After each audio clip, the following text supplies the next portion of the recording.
Les enfants vont être à nouveau très nombreux à suivre l'aventure du Vendée Globe. Avec l'aide d'une mallette pédagogique, d'un site internet dédié, nombre de maîtres et de professeurs vont faire voguer leurs élèves sur les grands océans du monde cet hiver.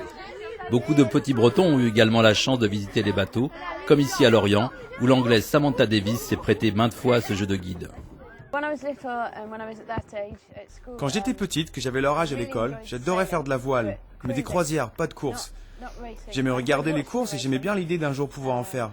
Mais j'étais déjà très heureuse de faire des balades, découvrir des nouveaux endroits, des criques, aller à la rame en dinghy.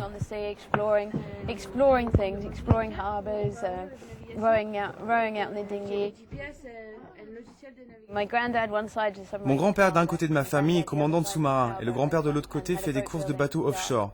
Et il avait un chantier de construction de bateaux.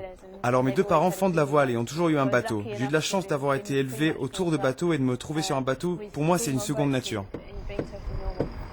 Après avoir fait ses classes sur les mini-transats et sur les Figaro, ce Vendée Globe est devenu un objectif tout naturel pour Sam. Son but est clair, finir et battre si possible le temps de 85 jours établi par Vincent Rioux il y a 4 ans, puisque son Roxy n'est autre que l'ancien PRB tenant du titre.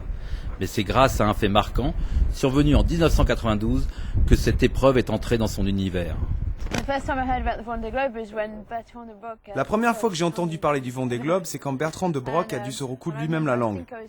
Je travaillais à l'époque en stage chez Rob Humphries, un designer de yacht, et je parlais avec les autres designers, et je leur disais « Les Français sont complètement fous, je ne participerai jamais à une course comme ça. »